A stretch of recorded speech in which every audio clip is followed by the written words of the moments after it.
The whole Derelict process started last year. You probably remember the demo that we done at Gamescom. You saw a Starfarer in a kind of a derelict state. We also then took that information, or that kind of data, should we say, and started to kind of prototype using the same geometry on planet. So the R&D process was kind of done mid last year. It's kind of exponentially grown from there. So initially, the sort of task that was given to us was to create these derelict sites, and at the beginning it was sort of more of a technical challenge where we were just trying to break the ship apart, but then I think gradually over time, the more we started to delve into it, the more the possibilities of what could be done with it was just sort of growing and growing in scope. So by the end of it, we were thinking things like inhabited like space sites that have been taken over by bandits. You could be set up as decoys for potential enemies that could be kind of waiting there for players to then sort of jump into and then surprise them. And the more we thought about it, the more it sort of grew, and the more ideas that sort of came about from it. So it started off as more of a technical sort of challenge and just trying to get something in there, and it sort of grew in scope as we went along, which was for us like a really exciting thing. We have to populate the planets with a certain amount of stuff, like outposts, which you've already seen, and the derelicts, which you see in today. And it's kind of a really kind of good opportunity to just sort of get really creative with the assets that we've already made. There's no real kind of breakdown of the ship that exists, because we already have to kind of break the head off and break the body into parts for the whole damage system to work in the engine. So it's about taking that geometry with its interiors, obviously, and getting really creative with it, and kind of scattering these things on planets. So you'll come across several different scenarios of derelicts. So we wanted to kind of get down to a key of like how long something has been on a planet, and that obviously dictates how it's aged over time, and potentially how it's aged. So if you come across something in a desert, it's generally quite a very kind of dry erosion kind of type that you see on metal. If you come across something in the snow, it's completely different. If you come across something in a swamp, it's completely different again. So we have all this information that we need to kind of make work on these assets with as little human input as possible, should we say. So we had to be very kind of clever with the shader setup to work in different biomes efficiently. It all really comes down to how big the ship is and how the interior was laid out. For example, the ship I was working on, the Caterpillar, is very, very modular ship by the design and how it was built in universe. So I was allowed to go actually quite big with how many modules I could use for it. And that allowed me to create as many different scenarios and sets, from just two small pieces to the almost full complete ship laid on the ground. But if it comes down to smaller ships like Freelancer, we pretty much resolved it by just using the existing damage and just spicing it up a little bit, because obviously when you don't have explosions, when you don't have all the fireworks, and it's just on the planet, and you can go there and study and can come up close to it, you kind of need to put a little bit more detail into it. With these derelict sites, we kind of wanted to give the player a point on a planet or somewhere in the universe which gave them a destination. And we didn't want the destination to be simply just some pieces on the floor. So for us, we wanted to explore the idea of these derelict sites being a character within themselves. So when you approached a derelict site, you could then, just by looking at it, seeing what it offered, whether it's hostile, whether it's something that was a severe crash, whether it's a place that's been taken over by bandits. And so with that, we wanted to create these little pockets in space where players could go and feel like they were part of like history, and there was a bit of story behind them and a bit of growth behind them. And for us, it was a great opportunity. For sure, if a ship has kind of been laid to rest, should we say, in a desert, then it does kind of almost kind of mold in with the sand in a certain direction. So you can get very kind of creative with how that kind of merges in with different terrain types, for sure. But also you can go complete other spectrum, like what are you going to do if you find something in a lake? What are you going to do if you find something hanging off the edge of a waterfall? There's so many kind of creative opportunities to create these to create these moments that a player vividly remembers, like the first time they come across that site. It's our job for them to switch the game off and go, guys, have you seen this crash site here? It's totally awesome. So we want to create opportunities like that for the player to see. We then need to kind of go hunting across planets to find sites. So if you worked in film, you'll generally have like a location scout at pre-production who will kind of go through the script, and they'll be appointed to go out around the world and find these key locations that would suit the script. So it could be anywhere in the world. So it's very much, we have to do like a mini version of that in the editor. So we have to go out and find these locations that kind of complement the sites that we're trying to make.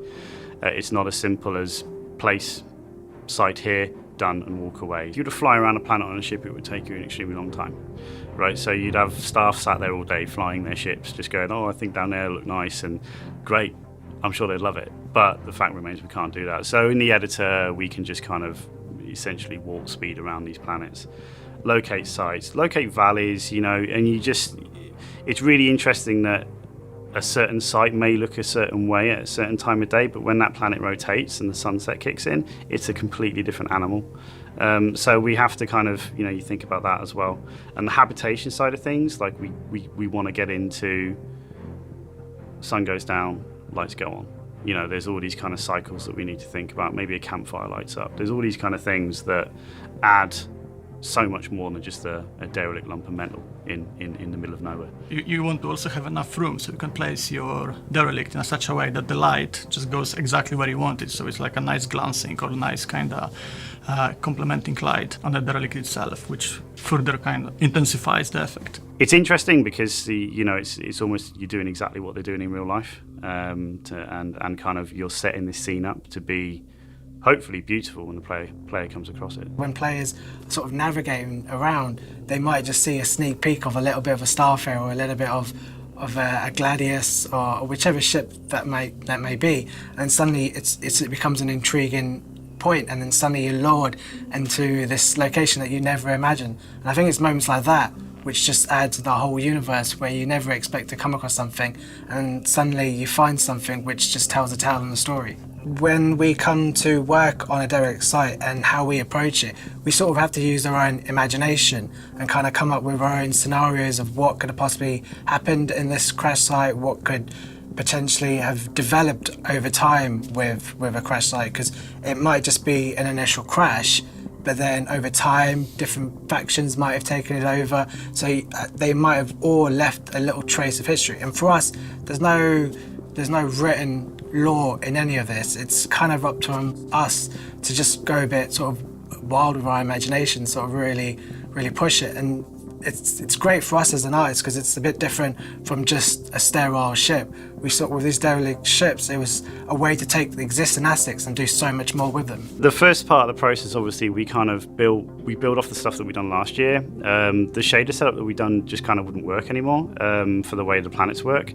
So the second layer on a ship's shader needs to inherit what the biome is, right? So there's always going to be metal, but then that second layer could be snow, it could be sand, so it harmoniously blends with the terrain, right? It doesn't look like it's just been stuck on. And it's a case of really kind of understanding what you're trying to do with the site. So as we've worked and the guys have kind of worked on this stuff, we've been going, oh, you know what would be really cool? Like, could we set up a little base here where someone's kind of taken the husk of, or, the hull of a cutlass, and they've created a little hacking pod out of it. That instantly transforms that ship into being something completely different, and it's a makeshift home for someone. And yeah, kind of like if you were to find a site potentially up high in a high altitude, for sure, like where you're going to get power from. Obviously, you've got solar panels which you can use, but we're also trying to get movement into the scenes as well. So rather than these kind of static sites, just put in some windmill fans, generating a bit of power, a few aerials wisping in the wind. Cloth obviously speaks thousands of words when it's moving. There's all these kind of little things that we're trying to do to kind of, it's like that kind of subconscious meaning to everything that we're trying to execute at the same time, which is cool. I think it's really cool. And the guys have done really well at kind of creating this kit that complements the sites as they are. So, as I said, we started off with the base hull, and you're still going to get these sites. 80% of them is you're just going to find the ship and there's going to be nothing in there. The other 20% will be someone's come across it and they've decided to make it their home, their outpost. Maybe it's a smuggler's den. There's all these kind of archetypes that you can kind of tap into to get really creative. Quite a big technical limitation that we had to always keep in mind was that the derelicts, we're not going on a planet and we're not going there and just create it piece by piece like we would a bespoke city or a bespoke location. They have to kind of work wherever future artist or a future designer would want to place them. So we had to always keep in mind that the ground it's going to be placed on, it can be flat or it can be fairly distorted, which was a big challenge in of itself to find out that balance between how granular it has to be so it can conform to the more kind of difficult terrain and how detailed we can make it while keeping those limitations in mind. Our technical artist made a special piece of tech for us that basically is able to track an area that we selected for all the deformities and all the how the ground is actually how it looks, and it can sample all the areas where we want different pieces to be at, and it will place it exactly so it's bedded exactly how it should be, and we don't have to do anything. We actually build our derelicts on a flat surface. Everything else is done by an amazing tech done by our technical artists. Once we got all our pieces together, we started having a bit of fun with putting these wreck sites together.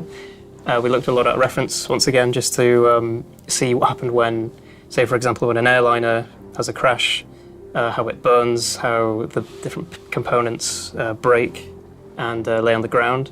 So we looked at the reference, we assembled our pieces in a separate level.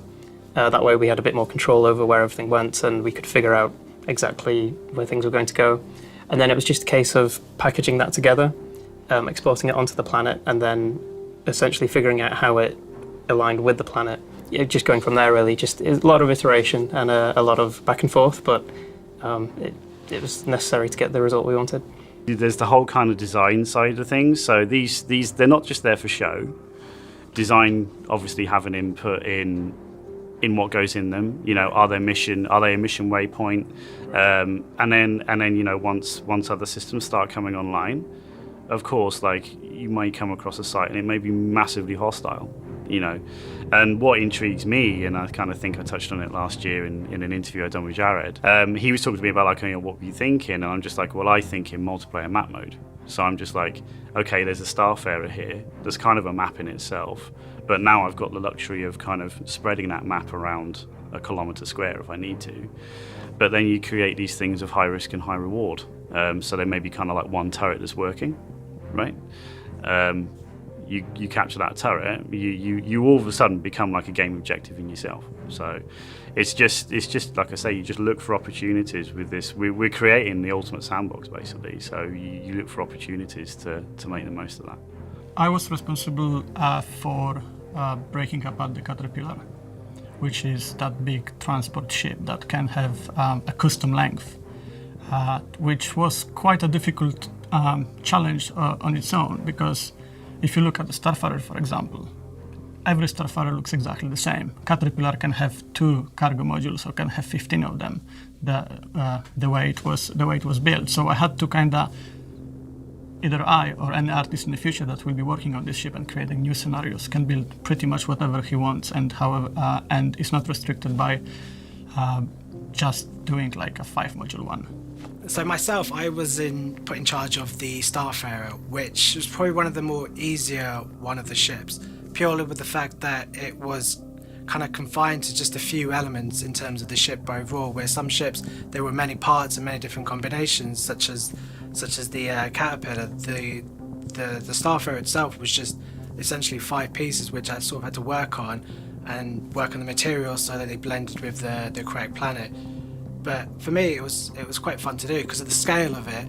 As soon as you place it on a planet, it just adds so much scope to walk to wherever you are, and with the interior, you've got a vast sort of structure, which makes sense as a ship. But then, as soon as you make it a derelict site, you've got a lot of opportunities to sort of take that interior and do like quite a vast range of things with it. in terms of making it like either housing or like some sort of security den where there's some hidden like scavenge or like loot within. I think what's really interesting is when you have these wreck sites on the ground, they're transformed in terms of their character. I think it's getting quite eerie, actually. Looking at something, say, for example, the Constellation, it's quite a sleek, modern, advanced piece of technology. It's flying around, it's great. And then it's growing, crashes on the ground, and it's nothing. It's just a shell, it's a husk.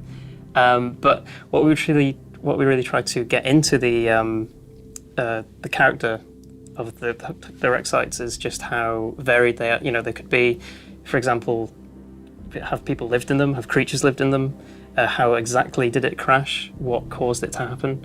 There are little things we can add to these crash sites which give them a lot of character and a lot of depth, and I think that's what's been really fun for me, just seeing if the players can figure out exactly what happened. Even if it may not necessarily be a mission objective, having that interest I think certainly helps build the universe.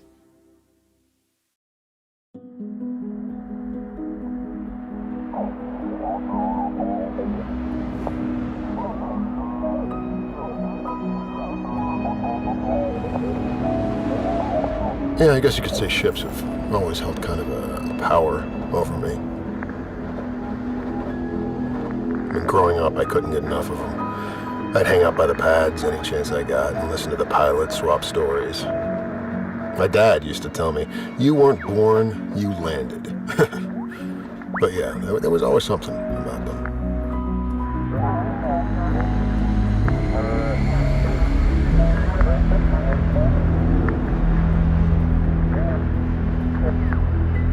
These aren't graveyards to me. No, they're a testament of life.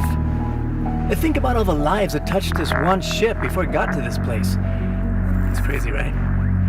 And there are a few things in this universe that have that kind of power.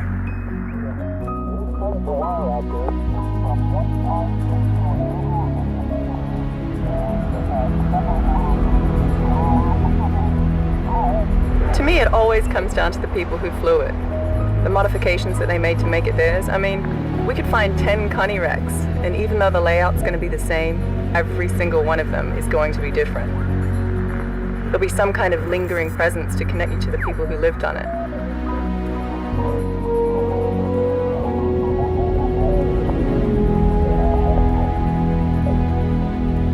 When I look at a ship, I see a person. Now, I know when people find these wrecks, all they see are mounds of scrap or a payday or whatever, but to me, maybe it was just growing up on a dusty rock, but a ship was freedom. There was limitless possibility.